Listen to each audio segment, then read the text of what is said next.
کربلا کربلا کربلا کربلا کربلا کربلا کربلا میں خاک کربلا ہوں، رتبہ میرا جدا ہے۔ میں خاک کربلا ہوں، رتبہ میرا جدا ہے۔ میں خاک کربلا ہوں، رتبہ میرا جدا ہے۔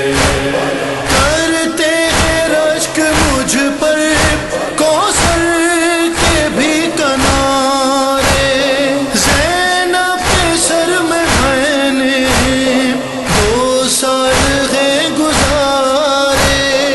میرا ہر ایک ذرہ ہر ظلم کا گواہ ہے۔ میں خاک کربلا ہوں، رتبہ میرا جدا ہے۔ میں خاک کربلا ہوں، رتبہ میرا جدا ہے۔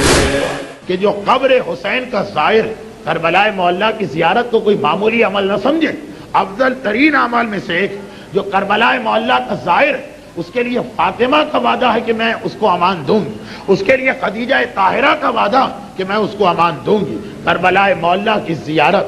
اور یہاں پہ میں ایک بات کہہ دوں کہ روایتوں میں آیا کہ کربلا کی سرزمین وہ جسے 10 خصوصیات پروردگار نے عطا کی، 10 خصوصیات جو دنیا کی کسی اور زمین کو نہیں ملی۔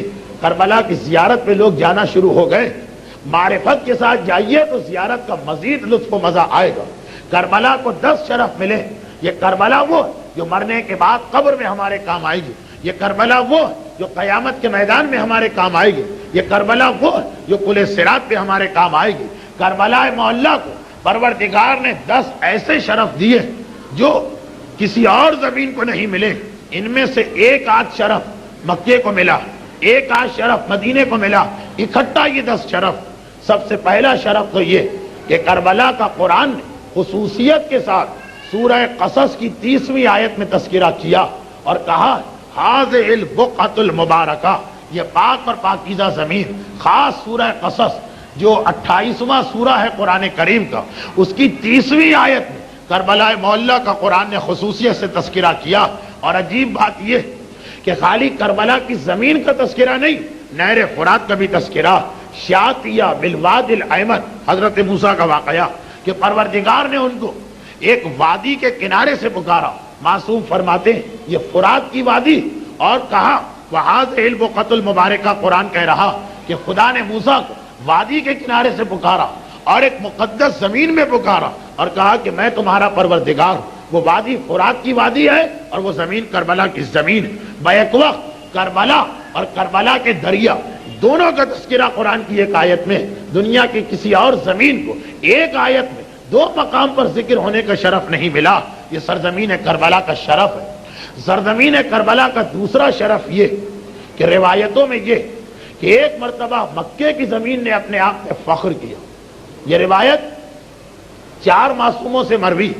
مکے کی زمین نے اپنے آپ پہ فخر کیا اور کہا کہ پروردگار نے مجھے کتنا بلند مقام عطا کیا، کعبہ میرے پاس، زمزم میرے پاس، صفا میرے پاس، مروہ میرے پاس۔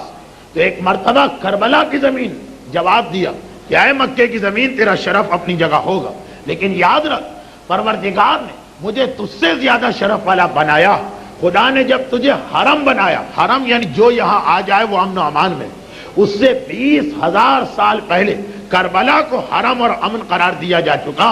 تو تو بعد میں حرم بنی، تو تو بعد میں امن کی جگہ بنی، میں تجھ سے 20,000 سال پہلے حرم اور امن کی جگہ بن چکی۔ اور روایت میں یہ کہ پروردگار نے بھی یہی جواب دیا کہ اے سرزمین مکہ، میں نے کربلا کی زمین کو تیرے اوپر شرف عطا کیا۔ کربلا کی زمین کا تیسرا شرف یہ بیان کیا جاتا کہ اسے جنت کا ایک باغ بنایا گیا، محاورتاً نہیں حقیقتاً۔ روایت میں معصوم کا جملہ کہ کربلا چاروں طرف 20-20 گز کا جو فاصلہ وہ جنت کا باغ ہے، 12 میل تک کربلا مقدس مقام، اور جہاں مولا کی زری اس کے چاروں طرف لمبائی اور چوڑائی میں 20 گز جنت کا باغ ہے۔ کیا مطلب ہوا اس کا؟ اس جملے کا مطلب کیا؟ جب قیامت کا دن آئے گا تو خدا کربلا کے اتنے ٹکڑے کو، اب آپ اس کو ذہن میں رکھیے تاکہ جب آپ کربلا معلیٰ کی زیارت کے لیے تشریف لے جائیں تو کربلا کی سرزمین کے اس حصے کو ضرور اس کے ثواب کو حاصل کریں، کیونکہ عمرے پہ جانے والے کتابوں میں پڑھتے ہیں کہ رسول کی مسجد میں ایک جنت کا ٹکڑا، تو وہاں اتنا ازدحام ہوتا ہے کہ بعض اوقات قطار لگانا پڑتی، بعض اوقات نماز کا موقع نہیں ملتا۔ کربلا کے بارے میں بھی یاد رکھیے کہ ذریعہ امام کے چاروں طرف 20 گز کا فاصلہ جنت کا ایک باغ ہے، اور اس کا مطلب یہ کہ جب قیامت کا دن آئے گا تو خدا اتنے حصے کو کربلا کی زمین سے جدا کرے گا اور اسے جنت میں داخل کیا جائے گا۔ اب اصل جملہ سنیے، اصل جملہ سنیے۔ روایت میں یہ کہ جنت میں اولو العزم انبیاء کے مکان جس ٹکڑے میں بنیں گے وہ کون سی جگہ ہے جنت میں؟ بہرحال آپ کراچی شہر میں رہتے ہیں جہاں زمینوں کے مسئلے آپ کے سامنے، زمین علاقے کے اعتبار سے اس کی قیمت بڑھ جاتی، کارنر کا پلاٹ ہو تو اس کی ویلیو کچھ اور بڑھ جاتی۔ جنت کے اندر کیا انبیاء اور خصوصاً اولو العزم انبیاء وہی اسی زمین جنت پہ رہیں گے جس پہ آپ عام انسان ہیں؟ جی نہیں۔ کربلا کا اتنا حصہ ذریعہ امام کے چاروں طرف 20 گز یعنی 60 فٹ، یہ حصہ وہ جو قیامت کے دن اس پر اولو العزم انبیاء کے مکان بنائے جائیں گے اور جنت میں انہیں اسی علاقے میں رہنا، اس لیے اس کو جنت کا باغ قرار دیا گیا۔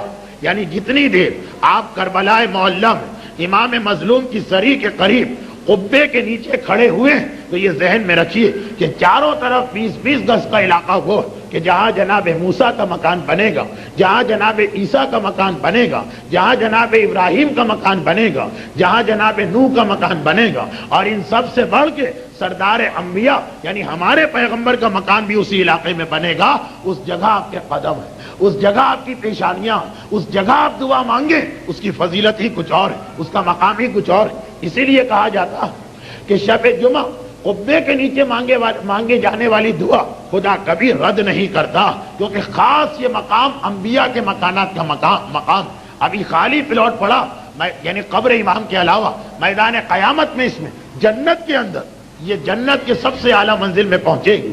اور چوتھی چیز اسی لیے روایتوں میں یہ آیا، جملہ آیا ہے روایتوں کہ جتنے بھی انبیاء گزرے ہیں اس دنیا میں ہر ایک کی ایک ہی تمنا تھی، مجھے کربلا کی زیارت کا موقع مل جائے۔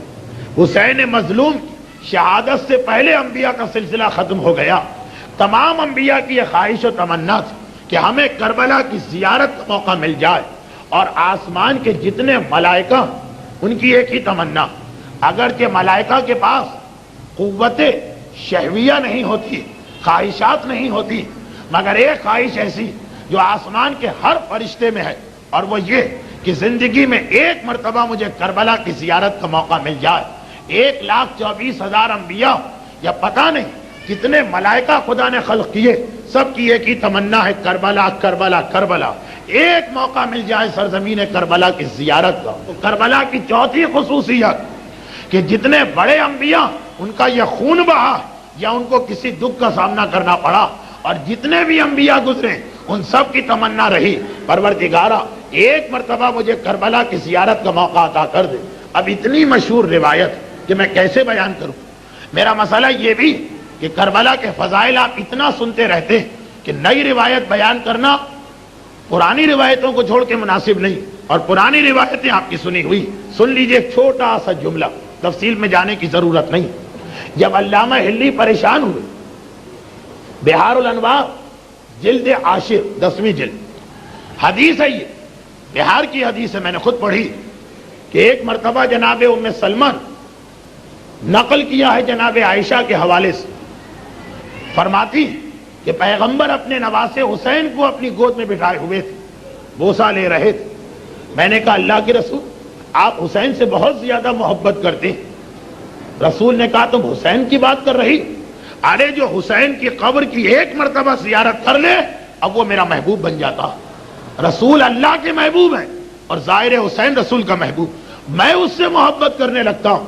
اور اگر کوئی آدمی ایک مرتبہ قبر حسین کی زیارت کرتا، میں خدا سے کہتا ہوں پروردگارا جو میں نے حج کیا ہے عمر سمیت، میرے حج کا ایک ثواب اس کے نام اعمال میں ڈال دو۔ مرتبہ حیران ہو کر کہا اللہ کے رسول آپ اپنے حج کا ثواب، ایک تو روایت ہے کہ حج کا ثواب ملتا ہے لیکن نہیں رسول کے حج کا ثواب، کہا تمہیں ایک حج پہ تعجب ہے، میں تو خدا سے دعا کرتا ہوں کہ میرے 2 حجوں کا ثواب ظاہر حسین کے نام اعمال میں ڈال دو۔ تعجب ہوتا گیا، ثواب بڑھتا گیا، یہاں تک کہ جب پیغمبر نے فرمایا کہ میں خدا سے یہ سوال کرتا ہوں جو حسین کی قبر کی زیارت کر لے میرے 90 حجوں کا ثواب اس کے نام اعمال میں ڈال دیا جائے، تو اب ایک مرتبہ روایت رک گئی۔ اب اس کے بعد سوال کرنے والے نے سوال نہ کیا۔ علامہ ہلی کا واقعہ بہت ہی مشہور ہے، تفصیل میں نہیں جاؤں گا، کہ جب انہوں نے یہ روایت پڑھی تو تعجب میں پڑ گئے۔ 90 حجوں کا ثواب ایک زیارت پر، اور حج بھی عام حج نہیں، رسول کی حج۔ حیران ہو گئے کہ یہ کیسے ہو سکتا، اور پھر وہ واقعہ پیش آیا کہ ایک دن اسی نیت کے ساتھ مسجد سیلا جانا شروع کیا کہ روایت جب میری سمجھ میں نہیں آ رہی، علامہ کے مقابلے میں کوئی عالم دنیا میں اس وقت نہ تھا، اب یہ روایت مجھے کون سمجھائے گا؟ ہاں 40 شب بدھ مسجد سیلا میں گزارنے والے کو امام کی زیارت ملتی ہے، میں امام کی زیارت کر کے یہ مسئلہ پوچھوں گا۔ 40ویں شب بدھ 39 شب بدھ تو اعمال مسجد سیلا انجام دی، 40ویں شب بدھ راستے میں ایک اجنبی سے ملاقات ہو گئی اور اس نے کہا کہ اے علامہ آپ بہت پریشان نظر آ رہے ہیں، کہا کہ یہ روایت کو سمجھنا 39 راتوں سے زحمت اٹھا رہا ہوں، آج آخری رات خدا معلوم امام ملے یا نہ ملے۔ کہا کہ امام کا انتظار تو ٹھیک، مجھے بتاؤ شاید میں تمہارا مسئلہ حل کروں۔ جب روایت بتائی تو آپ کو یاد ہے مشہور واقعہ، وہ بادشاہ والا واقعہ پڑھا جا رہا، بادشاہ والی مثال دی جا رہی کہ ایک بادشاہ شکار کے دوران اپنے سپاہیوں سے بچھڑ گئے اور بھوک اور پیاس کے عالم میں مرنے کے قریب ایک بڑھیا کی کٹیا تک پہنچ گیا، جھوپڑی تک پہنچ گئے، جس کے پاس نہ کوئی مددگار ہے، نہ کوئی دولت ہے، نہ کوئی کاروبار، فقط ایک بکری جس کے دودھ پہ اس کا گزارا۔ جب دیکھا کہ پیاس سے مرتا ہوا شخص میرے پاس آیا، تازہ تازہ دودھ اس کو پلا دیا، لیکن بھوک بھی اتنی شدید لگ رہی، بڑھیا بھوک کو دیکھ کے اپنی بکری کو ذبح کیا اور اس کے کباب بنا کے اس کو کھلائے کہ اتنے میں ایک مرتبہ بادشاہ کے سپاہی آ گئے، کہا کہ اے ضعیفہ اگر کبھی شہر آ تو مجھ سے ضرور ملنا، اے ہلی اتنا بتاؤ کہ اب اگر یہ بڑھیا کبھی اس بادشاہ کے پاس جائے تو بادشاہ اسے کیا دے گا؟ ایک بکری اس نے دی، بادشاہ ایک بکری دے دے کافی ہے؟ علامہ ہلی نے کہا نہیں۔ 2 بکری دے دے کافی ہے؟ نہیں۔ 10 بکریاں دے دے کافی ہے؟ نہیں۔ 100 بکریاں دے دے کافی ہے؟ نہیں۔ وہ سوال کرتا ہے پھر اے علامہ یہ بتاؤ کہ کتنی بکریاں دے؟ کہا بکری نہیں، جو بادشاہ کے پاس ہے سب دے دے۔ حیران ہو کے اس آدمی نے، حیران تو نہیں حیرت کا اظہار کرتے ہوئے کہا یہ کیسے ممکن، ایک بکری کا اتنا بدلا؟ کہا بکری کی بات نہیں، بڑھیا کے پاس جتنا تھا سب اس نے بادشاہ پہ قربان کر دیا، اب عدل کا تقاضا یہ ہے کہ حاکم کے پاس جتنا ہے وہ سب اس کو دے دے۔ کہا بس یہی تیرے اعتراض کا اور یہی تیری حدیث کا جواب ہے کہ حسین یہ بتاؤ کہ کیا چیز بچا کے رکھی تھی، ہر چیز تو خدا پہ قربان کر دی، اب اگر پروردگار سب کچھ حسین پہ قربان کرے تو اس میں تعجب کی کیا بات؟ تو یہ وہ منزل جس سے پہلا دوسرا مسئلہ بھی حل ہو کہ مقام کعبے سے مقام کربلا بلند، یہ روایتوں میں آیا جیسا آپ نے سنا کہ 90 رسول کے حج کا ثواب مل رہا، اور پھر ہر نبی اور امام اور ہر ملک کی خواہش ہے کہ کربلا جانے کا موقع ملے۔ کربلا کی 5ویں خصوصیت، اصل میں تو مجھے کربلا کی 10ویں خصوصیت کے عنوان پہ آج گفتگو کرنا تھی، لیکن میں نے سوچا کہ 9 باتیں اور آپ سن لیں تو شاید کوئی نئی بات آپ کو پتا چل جائے۔ 5ویں چیز وہ تو وہی ہے جس پر ہمارے یہاں بھی عمل ہوتا، کربلا سے ہر آنے والا تسبیح لے کے آتا ہے، تربت لے کے آتا، خاک شفا کی سجدے گاہ تربت۔ روایتوں میں یہ کہ جب بھی کوئی فرشتہ کربلا کی زیارت کر کے واپس آسمانوں پہ جاتا تو آسمان کی حوریں اور آسمان کے فرشتے اس سے ایک ہی ہدیہ مانگتے ہیں، تم کربلا سے آئے ہو، کربلا کی تسبیح اور کربلا کی تربت دے دو، اس سے بہتر کوئی تحفہ ہم کو نہیں مل سکتا۔ جنت کی حوروں کی تمنا یہ، آسمان کے ان فرشتوں کی خواہش یہ جو کربلا کی زیارت اب تک نہیں کر پائے، ان کی باری نہیں آئی، خدا باری باری دیتا۔ دنیا کا کوئی اور مقام ایسا نہیں کہ جہاں کی تربت اور جہاں کی تسبیح جنت کی حوریں مانگ رہی اور آسمان کے فرشتے مانگ رہے ہیں۔ یہ زمین کربلا کا شرف، زمین کربلا کا چھٹا شرف یہ کہ زمین کربلا سے ایک ایسی خوشبو آتی، بہار الانوار ہی کی روایت ہے کہ حسین مظلوم کی شہادت سے پہلے ایک فرشتے کو پتہ چلا کہ یہ وہ مقام جہاں پہ حسین کو شہید ہونا، غم و علم کے عالم میں اس نے اپنے بال و پر کو نوچ دیا اور ایک مرتبہ سر پیٹ کے کہنے لگا کہ اے سمندروں کی مخلوقات، اے زمین پہ رہنے والے حیوانات، اے آسمان کے فرشتوں، حسین کا غم ابھی سے شروع کر دو، نواسہ رسول شہید ہونے والا۔ اور پھر جب وہ آسمان کی جانب گیا تو اپنے ساتھ کربلا کی ذرا سی مٹی کو لے کے گیا۔ آسمان پر حتیٰ یہ کہ جنت میں اتنی خوشبودار کوئی چیز نہیں تھی، چنانچہ جنت کی حوروں اور جنت کے غلمان اور جنت کے فرشتوں تک نے کہا کہ ارے یہ مٹی ہمیں بھی سونگھا دو، ایسی پاک اور پاکیزہ خوشبو ہم نے جنت میں کبھی نہیں سونگھی۔ معصوم فرماتے ہیں کربلا کی مٹی کو اٹھانے کا نتیجہ یہ نکلا کہ وہ مٹی تو جتنی خوشبو ہے وہ فرشتہ اس کے جسم سے مشک و عنبر کی خوشبو قیامت تک کے لیے جاری ہو گئی۔ اور پھر ہمارے چوتھے امام نے فرمایا کہ اے ہمارے شیعوں، جب کبھی میں میدان کربلا میں جاتا ہوں تو سیب سے زیادہ بھینی بھینی خوشبو مجھے اپنی بابا کی قبر کے اطراف سے آتی۔ اور اگر ہمارا کوئی مخلص ماننے والا سحر کے وقت، جو سحری کا وقت ہے، اس وقت ہمارے بابا کے قبر کے قریب جائے گا، مخلص شیعہ، وہ یہ خوشبو کو محسوس کرے گا جو ساری دنیا میں، حتیٰ یہ کہ جنت میں بھی اس کے مقابل کی کوئی خوشبو نہیں۔ کربلا کی مٹی کی ساتویں خصوصیت کہ اسے خاص سجدگاہ قرار دیا گیا۔ چھٹے امام فرماتے ہیں کہ ہمارے ماننے والوں کو کیا ہو گیا، ان کی ذمہ داری ایک زرد رنگ کا کپڑا لے، اس میں کربلا کی خاک کو ہر وقت جمع رکھیں، اور جب کبھی نماز کا وقت آئے اپنے معبود کی بارگاہ میں پیشانی کو جھکائیں، اس کپڑے کو کھولیں، جہاں سجدہ کرنا وہاں کربلا کی مٹی کو پھیلائیں، اور سجدہ کریں تو اس خاک کربلا کے اوپر سجدہ کریں۔ آٹھویں خصوصیت، آٹھویں، نویں اور دسویں، ان تین باتوں پہ ذرا آپ توجہ دیجیے۔ آٹھویں، میدان کربلا کی آٹھویں خصوصیت یہ بیان کی جا رہی، زائر تو جاتے ہیں کربلا، ان کو معلوم ہونا چاہیے کہ ان کے پیروں کے نیچے جو خاک کربلا کا ایک ایک ذرہ لگ رہا، یہ خصوصیات اس سب میں، سوائے وہ تیسری بات کے کہ جسے 20 گز میں محدود کیا گیا، ورنہ باقی جتنے آپ فضائل کربلا سن رہے ہیں یہ آپ کے مسافر خانے کے بھی ہیں، یہ اس سڑک کے بھی ہیں کہ جہاں آپ چل رہے ہیں، یہ اس جگہ کے بھی ہیں کہ جہاں پہ آپ خرید و فروخت کر رہے ہیں، پوری خاک کربلا کے فضائل۔ آٹھویں خصوصیت کہ کربلا کی مٹی میں خدا نے شفا رکھی، خاک شفا اسی لیے کہتے ہیں، اور کربلا میں زری کے قریب مقام دعا رکھا، یہاں کی ہر دعا قبول، مٹی ہر بیماری کے لیے شفا، اور ایسی شفا، ایسی شفا، ایسی شفا کہ یہ جملہ ہے روایت کا، یہ روایت کا جملہ کہ اگر کوئی آدمی کربلا جاتا تو چونکہ وہ خاک شفا کے قریب جانے والا، ذرا دیکھیے خاک شفا کے اثرات، کربلا کا مطلب کیا، ہم زری تک جائیں گے، خاک شفا کے قریب تک جائیں گے۔ جب کوئی کربلا جانے کا ارادہ کرتا تو جس دن سے اس کا سفر شروع ہوتا، جتنا سفر کا وقت ہے، جتنا واپسی کا وقت ہے، جتنا کربلا کا قیام، اس کی عمر میں اس کو نہیں لکھا جاتا۔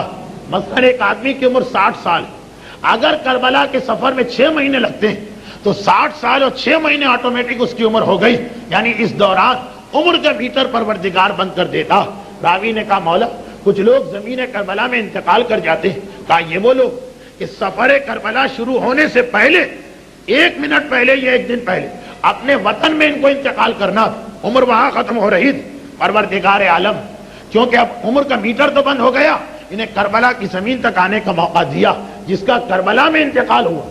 اصل میں یہ وہ آدمی ہے جسے اپنے شہر میں مرنا تھا، لیکن چونکہ زیارت کا ارادہ کر لیا، پروردگار نے کہا اتنی زندگی میں بڑھا دیتا ہوں کہ حسین کی قبر تک پہنچ جاؤ، حسین کی قبر کے زائر بن جاؤ۔ یہ کربلا کی 8ویں خصوصیت، اور دنیا کے کسی علاقے کی مٹی میں یہ خصوصیت نہیں کہ وہاں پہنچنے سے پہلے، وہاں پہنچنے کے بعد اور وہاں سے واپس آنے کے بعد اپنے وطن پہنچنے تک عمر نہیں بڑھتی، اتنا حصہ لکھا ہی نہیں جاتا، عمر کے اندر وہ کاؤنٹ ہی نہیں ہوتا۔ جب خاک شفا کے قریب جانے کا ارادہ کر لیا اور اتنی زندگی مل گئی تو جو خاک شفا استعمال کرتا، ہر بیماری کا علاج اس کے اندر۔ روایت یہ حتی الموت، بعض اوقات موت ٹل جاتی ہے خاک شفا سے، اور جہاں سے خاک شفا اٹھائی جاتی وہ جگہ مقام دعا، مقام دعا خاص دعا کا مقام، ہر دعا قبول ہے۔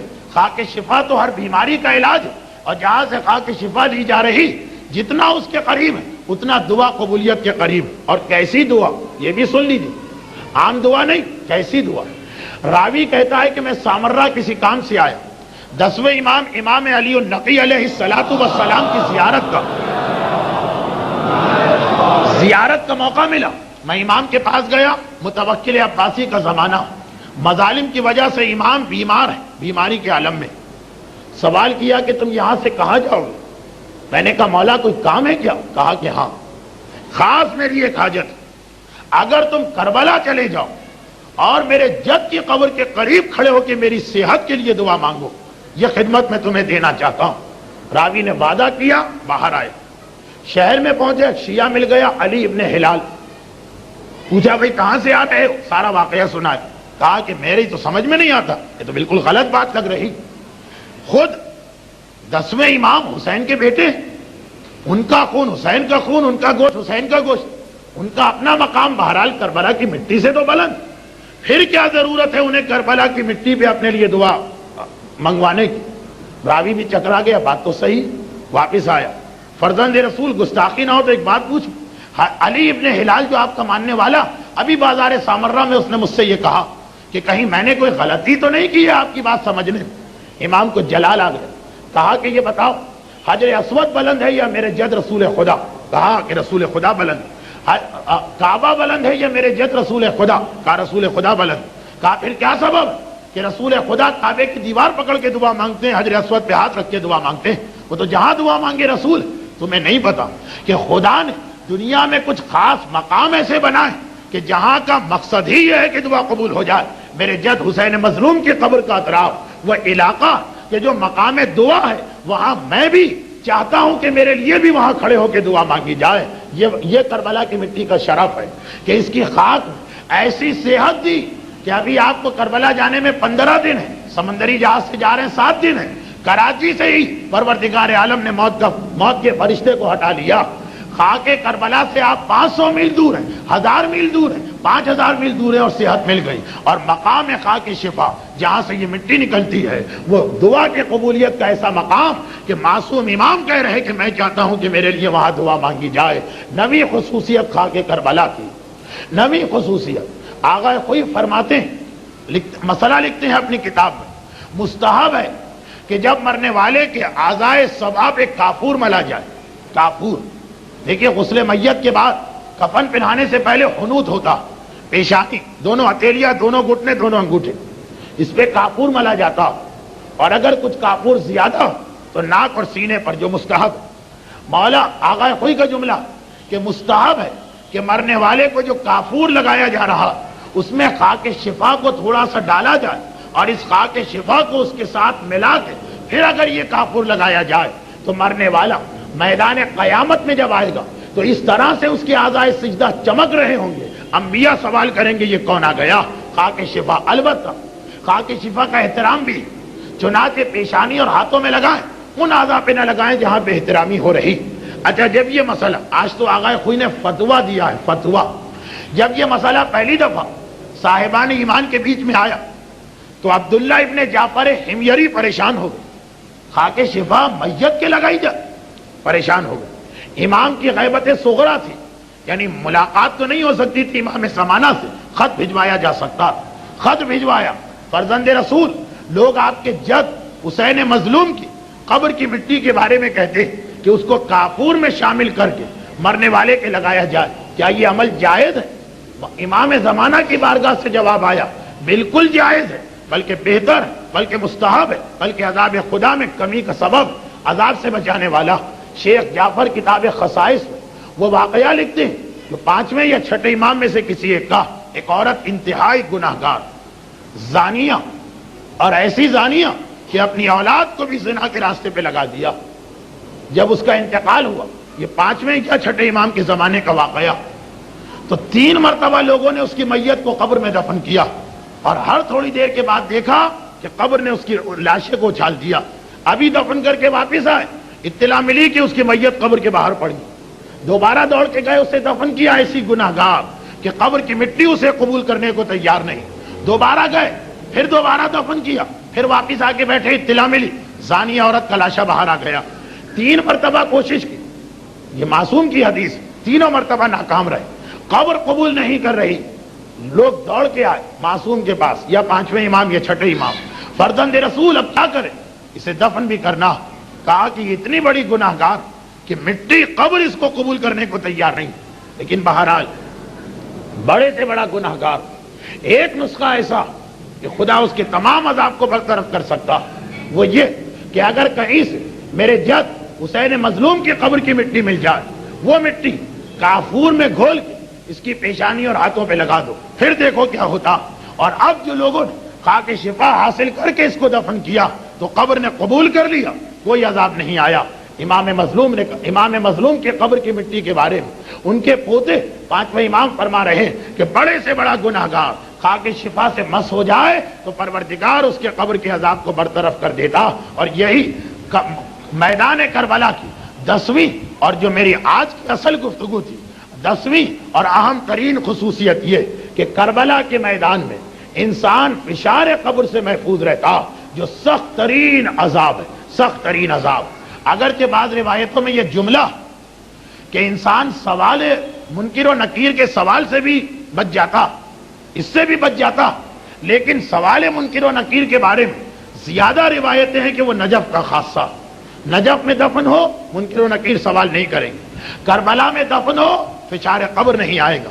اب بعض علماء نے اس کی ایک حکمت بیان کی، خدا معلوم، روایت میں تو نہیں، لیکن دل کو لگتی ہوئی بات ہے، ذہن قبول کرتا۔ دیکھیے آغا خوئی یہاں تشریف فرما، کتنا بڑے سے بڑا عالم کیوں نہ ہو، اسے مسئلہ بیان کرنے کی ہمت نہیں پڑے گی، اور وہ کسی سے سوال جواب نہیں کر سکے، جتنا بڑا عالم ہو اتنا ہی چھوٹا عالم سوء ادب اور توہین سمجھے گا بڑے عالم کی۔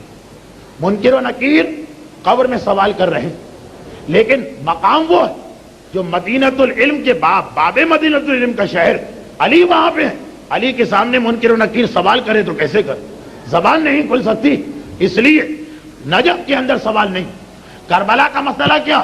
کربلا کا مسئلہ یہ کہ کربلا خالی شہید ہی نہیں ہیں، وہ شہید ہیں جن کے لاشیں پامال۔ زمین کربلا کو اگر فشار دیکھ زمین کربلا تو ایسا نہ ہو کہ شہیدوں کے جسم کو کوئی تکلیف پہنچ جائے۔ چنانچہ زمین کربلا کو آپ نے دیکھا ہو، زخمی کو لے جاتے ہیں اسٹریچر پر، حرکت نہ ہونے پر، جھٹکے نہ لگنے پر، خاص ایمبولینس منگوائی جاتی، عام گاڑی میں نہیں، کندھے پہ ڈال کے نہیں، جو زخمی ہے اس کا خیال کیا جاتا۔ میدان کربلا اتنے زخمی شہیدوں کی آرام گاہ کہ اس کی کسی قبر میں فشار نہیں ہو سکتا۔ اور یہ تو میں نے بعض علماء کا ایک جملہ کہا، اب آئیے سن لیجئے اس کی تائید روایتوں سے۔ آغائے باقر وحید بیبہانی یہ جملہ کہتے ہیں، وحید بیبہانی، کیا عظیم شخصیت کا میں نے نام لے لیا۔ تمام موجودہ دور کے علماء کے استاد شیخ مرتضی انصاری کا کل نام آیا، ان سے پہلے کے عالم۔ دنیا شیعت درمیان میں ایک گروہ غالب آ گیا تھا اخباری، جو تقلید کو ہی نہیں مانتے تھے، چنانچہ شیعت روبہ تنزل تھی، جو غیر اجتہاد کا دروازہ بند کر کے نقصان اٹھا چکے تھے، شیعت کو وہ نقصان پہنچ رہا تھا، علمی اعتبار سے شیعت ختم ہو رہی۔ آقا بیبہانی آئے سامنے، کربلا میں قیام کیا، تمام اخباری علماء سے مناظرے کی، سب کو شکست سے فاش دی، اجتہاد کا سلسلہ دوبارہ قائم کیا۔ تمام مراجع اور مجتہدین ان کا احترام کرتے ہیں کہ آج اجتہاد اگر قائم ہے تو آقا بیبہانی کی مدد سے، شیخ مرتضی ان کے شاگرد، سید مہدی بحر العلوم ان کے شاگرد ہیں، صاحب ریاض ان کے شاگرد ہیں، شیخ جعفر کاشف الغطا ان کے شاگرد ہیں، شاگردوں میں ایک سے ایک جینیس عالم۔ یہ فرماتے ہیں کہ میں نے خواب میں امام مظلوم کو دیکھا، کہا مولا آپ کے شہر میں اگر کوئی دفن ہو جائے تو کیا اس سے کوئی حساب کتاب ہو سکتا؟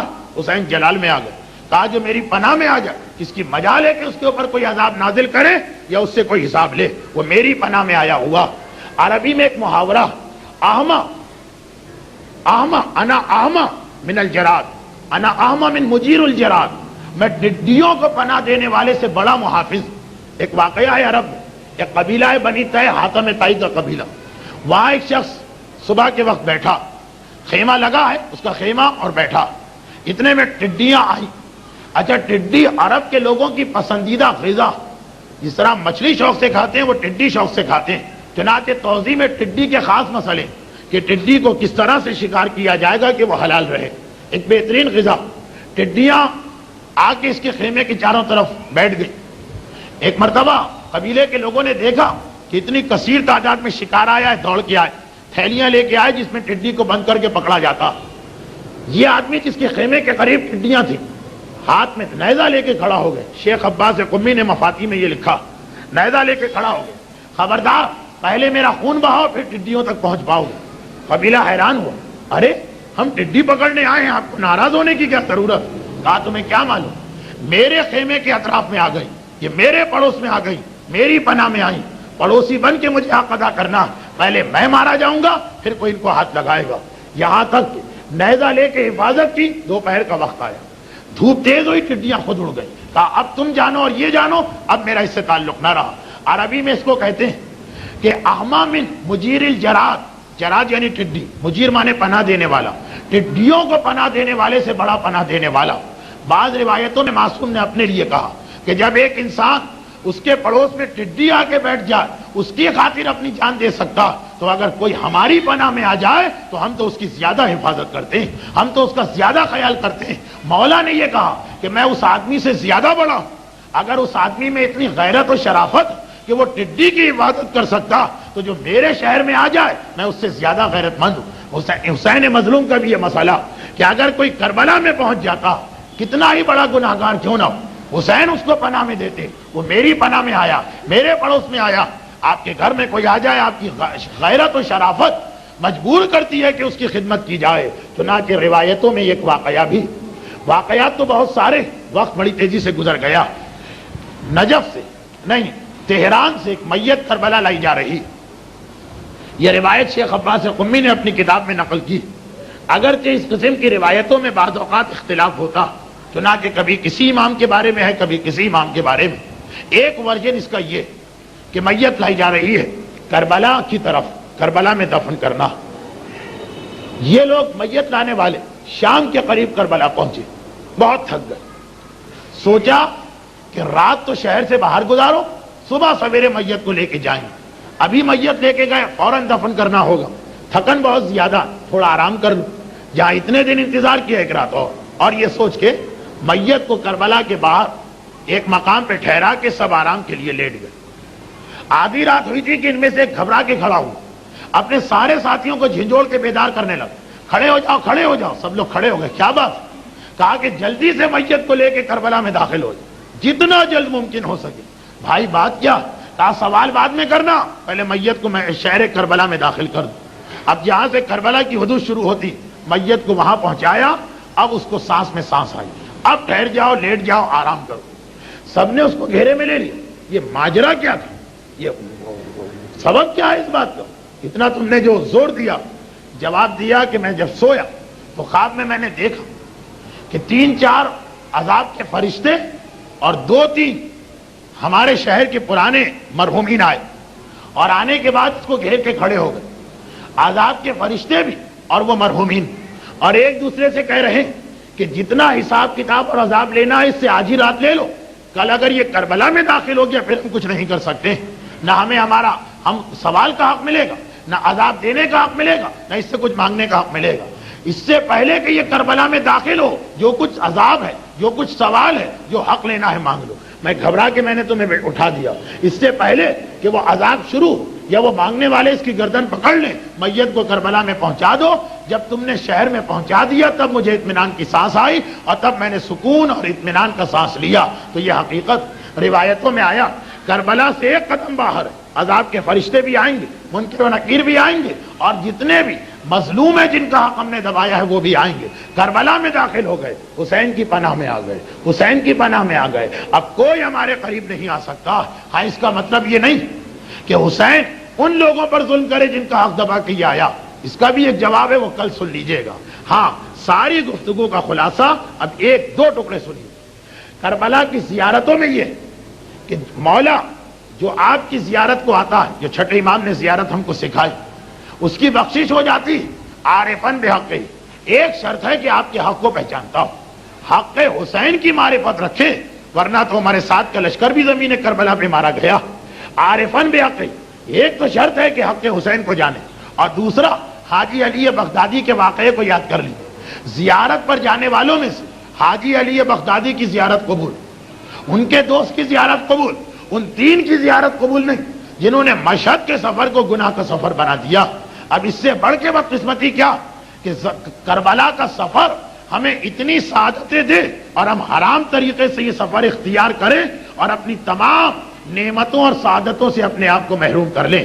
عارفن بے حق ہی بھی ہونا چاہیے، حق حسین کو پہچانے، اور جو نعمت مل رہی کہ ایسی زمین پہ جا رہے ہیں جہاں کی زیارت کی تمنا ائمہ نے کی، جہاں کی زیارت کی تمنا انبیاء نے کی، جہاں کی زیارت کی تمنا ملائکہ نے کی، جتنی دیر وہاں رہیں گے گویا ہر دعا قبول، ہر مرض سے صحت یابی، گویا جنت کے ٹکڑے میں کھڑے۔ ایسی کوئی غلطی نہ کرے کہ اپنی اس تمام محنتوں کو ختم کر ڈالے۔